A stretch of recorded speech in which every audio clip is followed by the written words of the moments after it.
জামুগুৰিয়াতৰ খলিহামাৰী গাঁৱৰ এখন বাঁহবাৰীত নিশা দুৰ্বৃত্তৰ অগ্নিসংযোগ কৰাৰ ফলত সম্পূৰ্ণৰূপে ভস্মীভূত হ'ল বাঁহসমূহ।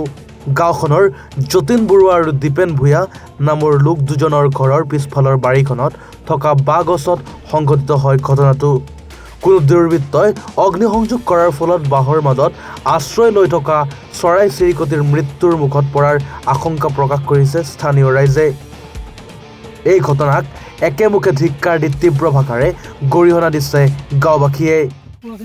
ডাইৰেক্ট লগাইছে। মই তেতিয়া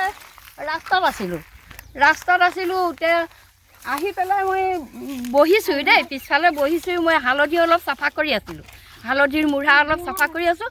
তাৰপিছত এনেকৈ চাইছোঁ দেখোন ইয়াত ইমান ওপৰৰ পৰা জ্বলিছে দেই, তলৰ পৰা নহয়, ইমান ওপৰৰ পৰা জ্বলিছে, জুইকুৰা জ্বলিছে। তেতিয়া মই ৰাস্তালৈ দৌৰি ওলাই গৈছোঁ। ঐ কোনে এইযোৰ আমাৰ বাঁহজোপাটো জুই লগালে, আমাৰ বাঁহজোপাটো কোনে জুই লগালে, ফটকৈ আহচোন ফায়াৰ ব্ৰিগেডক মানে জুই নুমুৱা গাড়ী খবৰ দেচোন। দাদা নাই ঘৰত, ঐ কোন আছ তহঁতে, ফটককৈ অফিচলৈ খবৰ দেচোন। এনেকৈ চিঞৰিছোঁ আৰু তেতিয়া এইফালে ৰাস্তালৈ যোৱা কেইজোপা জ্বলালে?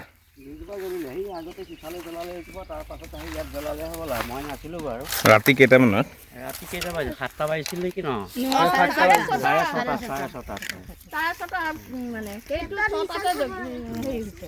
এইটো বাঁহত চৰাই চিৰিকটিও আছিল চাগে ন?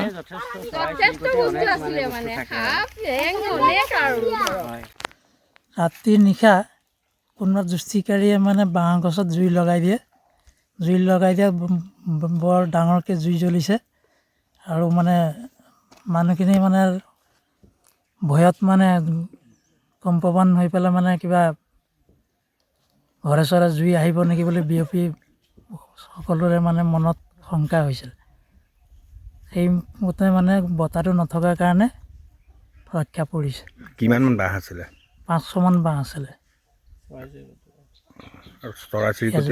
চৰাই চিৰিকটি, বন্যপ্ৰাণী কিছুমান মানে নেউলৰ পৰা ধৰি সাপ সেইসমূহ বস্তু তাত থাকে, সেইবিলাকো মানে অনিষ্ট হোৱা মানে সন্দেহ।